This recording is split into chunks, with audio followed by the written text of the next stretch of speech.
तुमच्या computer skills upgrade करायच्या आहे? दिशा कम्प्युटर इन्स्टिट्यूट घेऊन आले आहेत महा डिस्काउंट ऑफर. आता कोणताही कोर्स करा फक्त 1800 रुपयांमध्ये.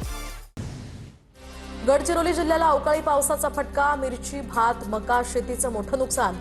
शेतात ठेवलेली मिरची पावसामुळे पूर्णपणे खराब. धुळ्यामध्ये अवकाळीमुळे शेतकऱ्यांचं 8000 हेक्टरवर नुकसान. साक्री तालुक्यामध्ये सर्वाधिक नुकसान. कांदा, गहू, हरभरा, फळपिकाचं नुकसान. पंचनामे करून तात्काळ मदत जाहीर करण्याची शेतकऱ्यांची मागणी. परभणी जिल्ह्यामध्ये झालेल्या अवकाळी पावसामुळे 2 एकरवरील मोसंबीची बाग उद्ध्वस्त. पंचनामे करण्यासाठी आलेल्या कर्मचाऱ्यांकडून उडवाउडवीची उत्तरं. शेतकरी संकटात. रायगडच्या निजामपुरात ढगाळ वातावरणामुळे आंब्याच्या झाडांवर चिकटा रोगाचा प्रादुर्भाव. उत्पादनात घट होणार असल्यामुळे आता शेतकरी हवालदिल. साताऱ्याच्या परळी भागामध्ये कुढेघर या ठिकाणी रानगव्याचं दर्शन. कुढेघर परिसरामध्ये यामुळे भीतीचं वातावरण. भर रस्त्यात अचानक रानगव्याला पाहून दुचाकीवरून येणारी महिला घाबरली. वन विभागानं लक्ष देण्याची आता नागरिकांची मागणी. हिंगोलीच्या वसमत तालुक्यामध्ये अवकाळी पाऊस. चिया शेतीचं मोठं नुकसान. केलेला खर्चही निघणार नसल्यानं शेतकरी चिंतेत. जळगावच्या मुक्ताईनगरमध्ये कलिंगडाची निर्यात थांबल्यानं आणि वाढत्या उष्णतेमुळे शेतकऱ्यांना फटका. उष्णतेचा पारा वाढत असल्यामुळे शेतातच कलिंगड होत आहेत खराब. कृषी विभागानं आता लक्ष देण्याची शेतकऱ्यांची मागणी. जळगावच्या चाळीसगावमधील कोदगाव या ठिकाणी ज्वारी जमीनदोस्त. तर अवकाळी पावसानं हातातोंडाशी आलेला घास हिरावला. वादळी वाऱ्यानं ज्वारीचं अतोनात नुकसान. अमरावती जिल्ह्यामध्ये अवकाळी पावसाचा 62 गावातील 578 हेक्टरवरील गहू, संत्रा या पिकांना फटका. कांदा, लिंबू, भाजीपाल्यासोबतच काही ठिकाणी हरभऱ्याचंही नुकसान. तर एका गोठ्यावरील 3 पत्र उडून या ठिकाणी अंगावर पडल्यानं गायीचा दुर्दैवी मृत्यू. बीडच्या येळंब घाट परिसरामध्ये अवकाळी पावसाचा तडाखा. ज्वारी पीक जमीनदोस्त. शेतकऱ्यांकडून पंचनामे करण्याची मागणी. रायगडच्या महाडमधील शिरसवणेमध्ये 700 पेरूची झाडं जळून खाक.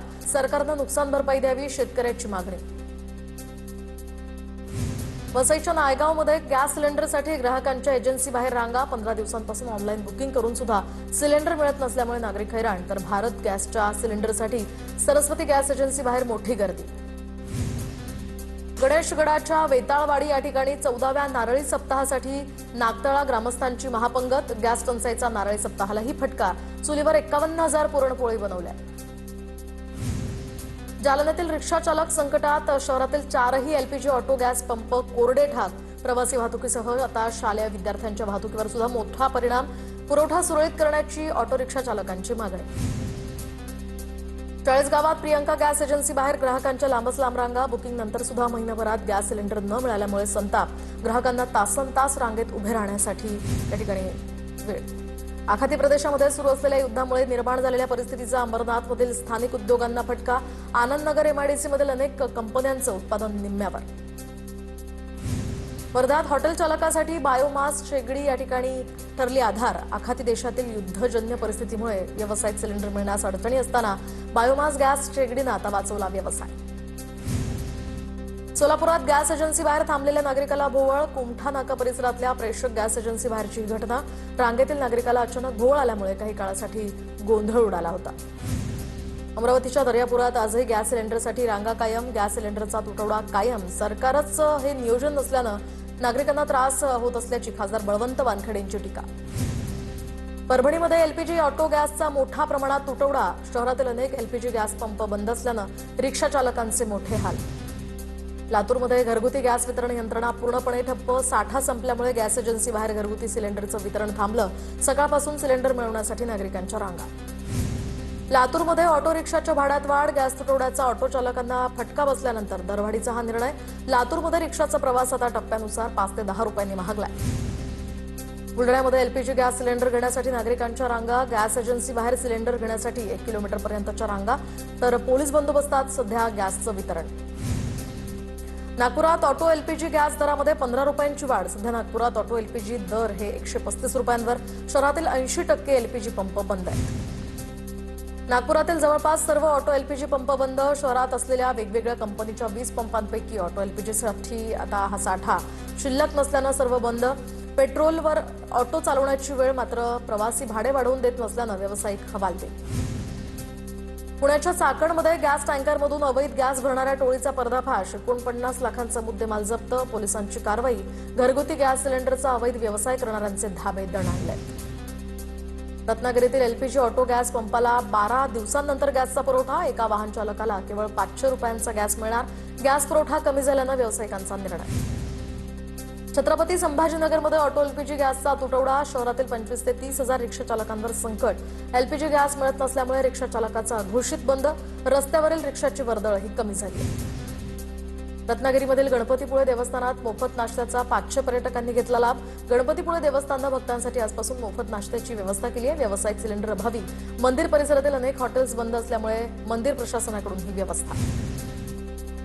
कणकवली शहरातील बंद हॉटेल 8 दिवसांनंतर पूर्ववत. तर व्यावसायिक सिलेंडर उपलब्ध होत नसल्यामुळे हॉटेल बंद करण्याचा निर्णय घ्यावा लागला.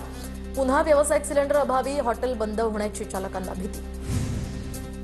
मुंबई गोवा महामार्गावरील हिंदी फलक आणि धोकादायक वाहतूक या दुहेरी मुद्द्यांवरून मनसे आक्रमक. रायगडमधील तरणखोप बायपास यासह वडखळ फाटा या परिसरातील हिंदी सूचना फलकाविरोधात मनसेचा निषेध व्यक्त. बीडमध्ये 10 वर्षांपासून फरार असलेल्या शिंदे गटाच्या जिल्हाध्यक्षाला पोलिसांनी ठोकल्या बेड्या. मजुरावरील प्राणघातक हल्ला प्रकरणातील मुख्य आरोपी आष्टी न्यायालयानं सुनावली 2 दिवसांची पोलीस कोठडी. रायगडच्या रोहाचे शिंदेंच्या सेनेचे तालुका प्रमुख मनोज कुमार शिंदेंची शिवसेनेतनं हकालपट्टी. जिल्हाप्रमुख राजा केणी यांची पदाधिकारी कार्यकारी बैठकीतनं घोषणा. नवीन कार्यकारी निवड कधी होणार याकडे आता सर्वांचं लक्ष. सोलापूरच्या माढ्यामध्ये शिवरायांच्या पुतळ्यावरून 2 गटात वाद. शिवप्रेमींकडून पुतळ्याची गावातील मुख्य चौकात उभारणी तर खेलोबा देवस्थानच्या जागेमध्ये पुतळा असल्यामुळे हा पुतळा काढण्याची धनगर समाजाची मागणी. अंजन गावात आयपीएस अधिकारी अजिंक्य कृष्ण या दाखल. अमरावतीच्या भानखेडा इथल्या सामूहिक अत्याचार प्रकरणी प्रहार आक्रमक. आरोपींची नावे जाहीर करून त्यांना फासावर लटकवा. पोलीस महायुक्तांकडे या ठिकाणी प्रहार संघटनेची मागणी. डोंबिवली एमआयडीसीमध्ये 3 दिवस पाणी पुरवठा ठप्प. मनसेच्या नेतृत्वाखाली एमआयडीसी कार्यालयावर नागरिकांना मोर्चा काढत प्रशासनाला जाब विचारला. लवकरच पाणी देण्याचे अधिकाऱ्यांचं आश्वासन. इगतपुरी तालुक्यातील भगतवाडी आणि बकुळवाडी या परिसरामध्ये पाणी टंचाई. पाण्यासाठी लहान मुलांसह महिलांची पायपीट. जलजीवन मिशनच्या कामाचा अक्षरशः बोजवारा उडालाय. मालेगावात अतिक्रमणधारकांवर कारवाईचा बडगा. महापालिकेकडून अतिक्रमण हटाव मोहीम सुरू. मुख्य वर्दळीच्या ठिकाणी शिवतीर्थ ते जुना आग्रा रस्त्यावर दोन्ही बाजूंनी अतिक्रमण काढण्यात आलं.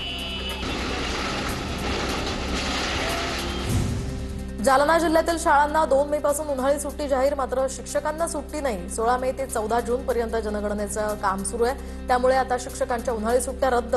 शिक्षकांना मुख्यालयात न सोडण्याचेही आदेश. धुळे महानगरपालिकेमध्ये मार्च अखेर 48 कोटी रुपयांच्या मालमत्ता कराचा भरणा. वर्षभरात 40,000 नागरिकांनी भरला मालमत्ता कर. वर्षभरात 144 कोटी रुपये होती मालमत्ता कराची थकबाकी. सातारा नगरपालिकेकडून सदर बाजार या ठिकाणी विशेष स्वच्छता मोहीम.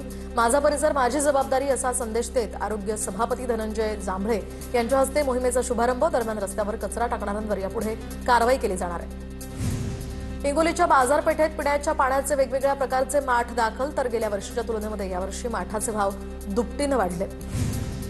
शतक महोत्सवी कारकीर्द असलेल्या अहिल्यानगरमधील प्रसिद्ध नगर अर्बन मल्टीस्टेट शेड्यूल्ड बँकेमध्ये गैरव्यवहार. बँक बुडवल्यास कारणीभूत ठरलेल्यांच्या सुमारे 100 कोटींच्या 72 मालमत्ता जप्त करून शासनाचं नाव लागले गेले. मालमत्ता जप्त झालेल्यांमध्ये आता बँकेचे आजीमाजी मिळून 10 संचालक. लासलगावच्या विद्यानगरमध्ये विठ्ठल रुक्मिणी मंदिरातील पुजारी खोलीत घरफोडी. रात्री उशिरा घरफोडी करत सोनं चांदीचे दागिने आणि सुमारे 10,000 रुपये रोख लंपास केली आहे. तर सीसीटीव्ही फुटेजमध्ये 2 ते 4 जण यामध्ये कैद झाले. बीडच्या हिवारा पहाडी या गावामध्ये बोगस डॉक्टरांचा भंडाफोड. तर मागील 8 ते 9 वर्षांपासून सुरू होती प्रॅक्टिस. उपचारानं अनेकांचे मृत्यू झाल्याचं समोर. तर गावातील सामाजिक कार्यकर्त्यांना डॉक्टरवर संशय. बीडच्या कानडी खुर्दमध्ये मोटरसायकलवरून आलेल्या 2 अज्ञात चोरट्यांनी मजूर महिलांना शेतात जाताना लुटलं. गळ्यातील आणि कानातील 2 तोळे सोनं ओरबाडून घेत चोरटे पसार. अंभोरा पोलीस ठाण्यामध्ये 2 अज्ञात चोरट्यांविरुद्ध गुन्हा दाखल. मला तुमच्या कम्प्युटर स्किल्स अपग्रेड करायच्या आहे. दिशा कम्प्युटर इन्स्टिट्यूट घेऊन आले आहेत महा डिस्काउंट ऑफ. आता कोणताही कोर्स करा फक्त 1800 रुपयांमध्ये.